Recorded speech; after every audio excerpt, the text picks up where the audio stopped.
അസ്സലാമു അലൈക്കും വറഹ്മത്തുള്ളാഹി.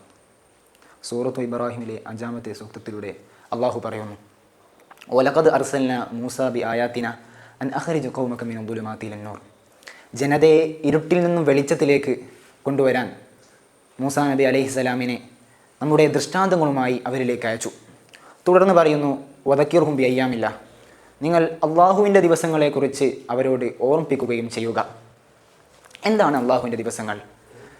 ഏതാണ് അള്ളാഹുവിൻ്റെ ദിവസങ്ങൾ? അള്ളാഹു സുബ്ഹാനഹു വ തആല പ്രത്യേകം അനുഗ്രഹം ചെയ്തിട്ടുള്ള ദിവസങ്ങളാണ്. ബഹുമാനപ്പെട്ട ഇമാം ഷാഫിഈ റളിയല്ലാഹു അൻഹു അവിടുത്തെ റിസാലയിൽ പറയുന്നു, ഫലം തുംസബിനാ നിഅമത്തുൻ ദഹറത് വലാ ബതനത് നിൽനാ ബിഹാ ഹല്ലം ഫീ ദീനിൻ വദുനിയ ഔ ദുഫിയ ഫീഹാ അന്നാ മക്റൂഹുൻ ലൈസ ഫീഹിമാ ഔ ഇഹ്ദാ ഫീഹിമാ.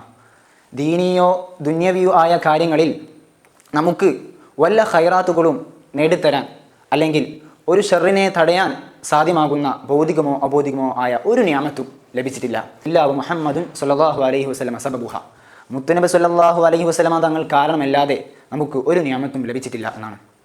എല്ലാ കാരുണ്യത്തിനും കാരണവാനായ മുഹമ്മദ് നബി സ്വല്ലല്ലാഹു അലൈഹി വസല്ലമ തങ്ങൾ ജനിച്ച ദിവസത്തേക്കാൾ ഏറെ അനുഗ്രഹം ചെയ്ത ദിവസങ്ങളില്ലല്ലോ. അപ്പോൾ ഇത്തരം ദിവസങ്ങളെ ഓർക്കാൻ ഖുർആൻ പഠിപ്പിക്കുന്നു. എങ്ങനെയാണ് ഓർക്കേണ്ടത്?